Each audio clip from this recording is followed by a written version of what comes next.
In recent research, the museum has committed to delving into its 19th century history and the origins of the museum and its collection, as well as the significant people who were crucial to the establishment of the museum. In digging into this slice of history, it's necessary to take a snapshot of Victorian Worcester and its people and the world beyond in terms of politics, education, discovery, travel, religious attitudes and beliefs. We began this research as part of a wider plan to scrutinise our collections, in particular the World Cultures collection to begin with, and explore why some of the objects our collections had made their way to Worcester from all corners of the globe. It's part of an effort across Europe, the US and Australia to look at World Cultures collections and museums and tell their stories more completely, making sure they reflect diversity and represent communities, as well as acknowledge uncomfortable truths that museums have legacies rooted in colonialism, empire and slavery.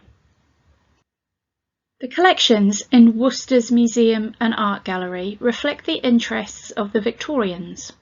The museum started life as a natural history society, and the first donation books, 1837 to 39, reflect the society's interest in botanical specimens, geological and mineralogical examples, journals and copies of current papers.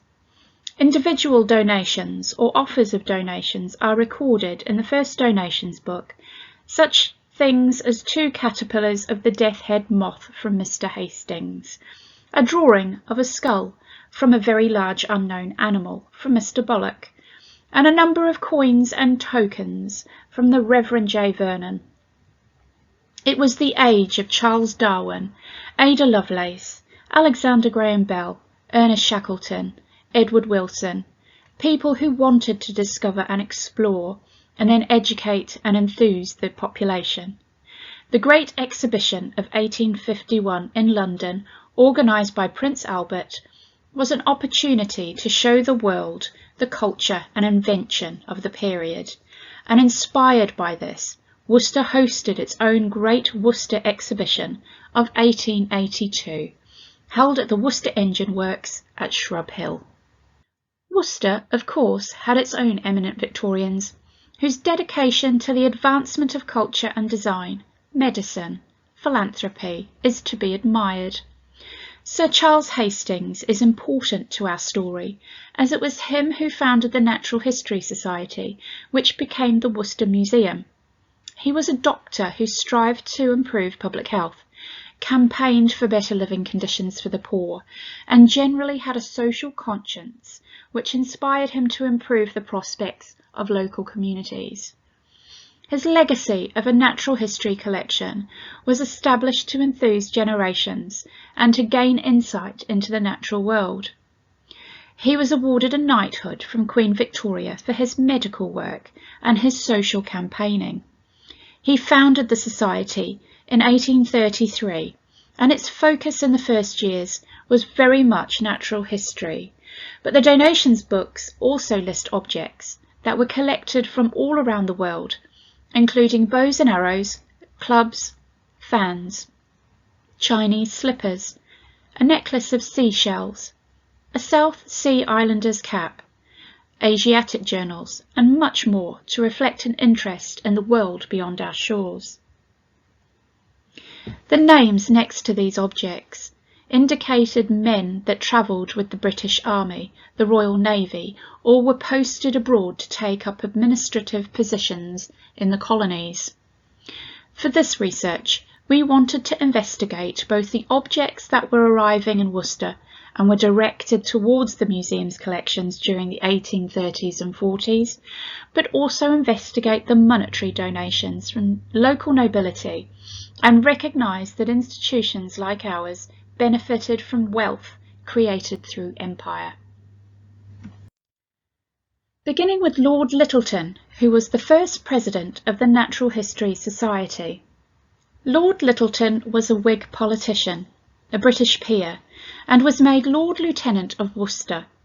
He was the second son of William Henry Littleton, the first Baron, and his second wife, Caroline Bristow. He served Worcester as its MP from 1807 to 1820 and was a great advocate and spoke in favour of the Reform Bill in the 1830s. His family seat was at Hagley Hall, and his wealth and privilege offered him the opportunity to generously donate to causes and establishments in his local area. The museum was a beneficiary of his generosity, and at the address of the Council for the Society at its first meeting, it is recorded that he gave £50 to the work of the Society, by far the most generous donation. As a patron and member of the Council of the Worcestershire Natural History Society in 1835–36, he was well regarded. A year later, his death was recorded in the annual address of the Council, and it was Hugh Strickland who declared the Society will long have reason to deplore the loss of one of its earliest and best friends. Although the museum's beginnings relied on the generosity, expertise, and drive that many of the names in our earliest documents demonstrate, money, prestige, and notoriety were definitely qualities that the Society would have desired. Lord Littleton came from a family of good stock, the landed gentry, and held positions of authority both locally and nationally. His ancestors before him held positions of power globally, and it's these links that our research is scrutinising.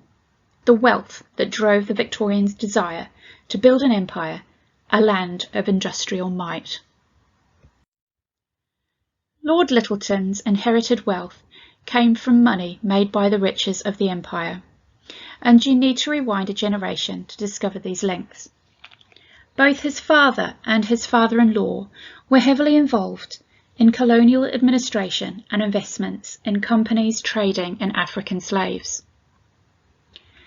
Lord Littleton's father was a British peer, politician and colonial administrator, being given the position of the Governor of Jamaica and the 16th Governor of South Carolina in 1755.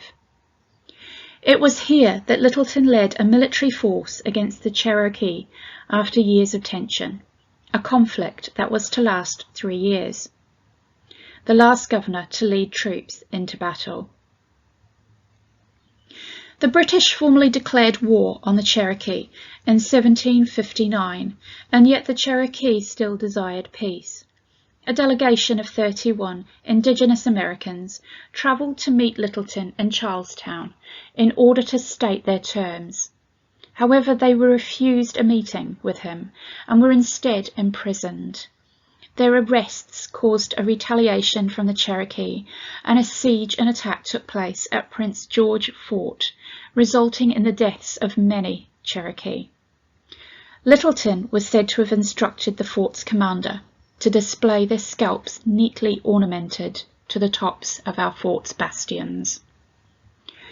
Littleton was a prolific letter writer and correspondent, and documents from his time as governor in Jamaica refer to the Coromantee slave rebellion, known as Tacky's Rebellion, and evidence of slave labour and the practice of raising regiments of slaves and black men to serve with the British Army. Also of note is a letter from Mary Farron regarding Littleton's purchase of a slave for his children in England, dated March the 21st, 1766. Lord Littleton was obviously well respected as an MP, as Lord Lieutenant of the county, and contributed to charitable organisations, as recorded in the newspapers at the time. The 18th century Lord Littleton and the 19th century Lord Littleton experienced the opportunities that empire afforded them in different ways. In the 19th century, the abolition of the slave trade in 1807 and the abolition of slavery in the British colonies would have been part of the discourse of the day for the third Baron Littleton. Stepping away from the lords and ladies of the time, in our early books of donations is noted a man called Stanley Pomfrey. Pomfrey was an active Quaker, abolitionist, philanthropist, and supporter of many local campaigns. In the Worcestershire archives there is a letter from Alauda Equiano, an African and former slave living in London in the 18th and 19th century.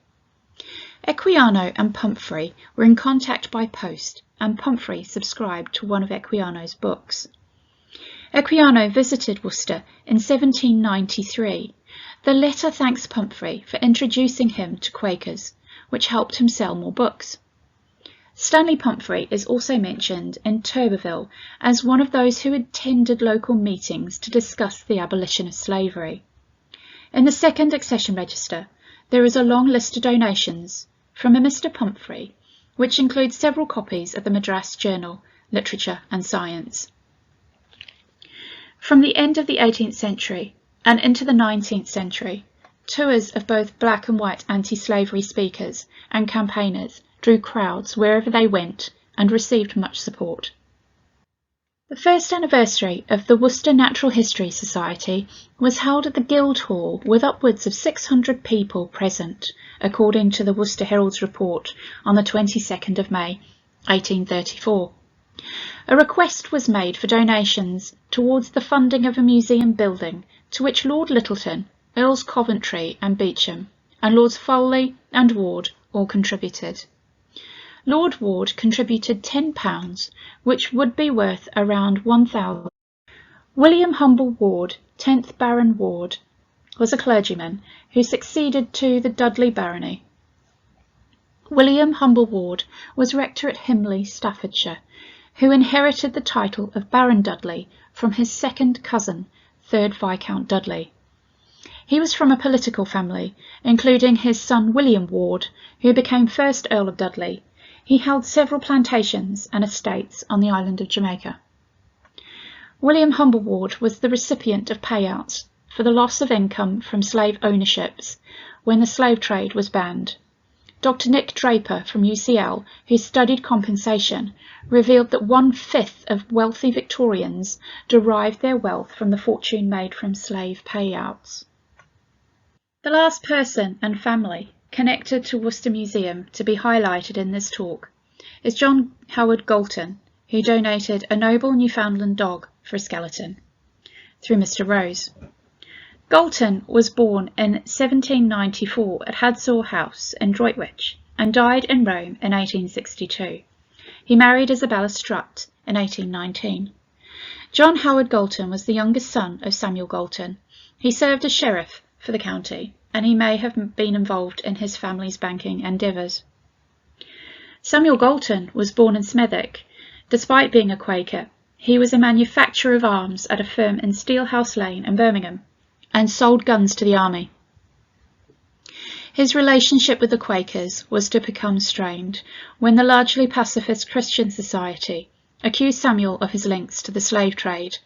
The company received most of its orders from merchants involved in the triangular trade between England, West Africa, North America and the West Indies for the East India Company, and commissions from the Government Office of Ordnance during wartime.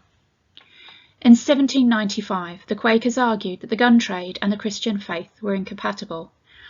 Galton argued the opposite and suggested that working in manufacturing made his involvement with war unavoidable.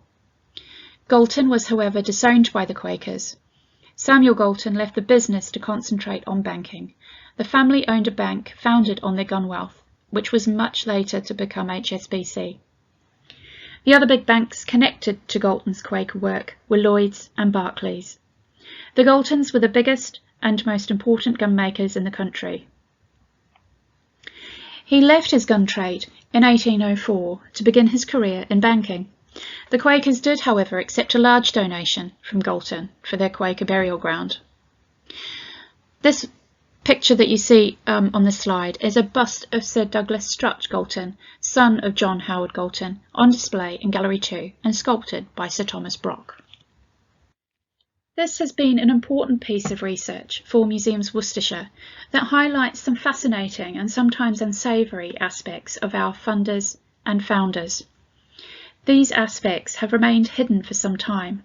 As part of Museums Worcestershire's commitment to representing our varied communities, it's important to reveal the uncomfortable truths that our beginnings were associated with colonialism, empire and slavery. I would like to acknowledge Abby Hayward for the research that has contributed to this talk. Many thanks for watching.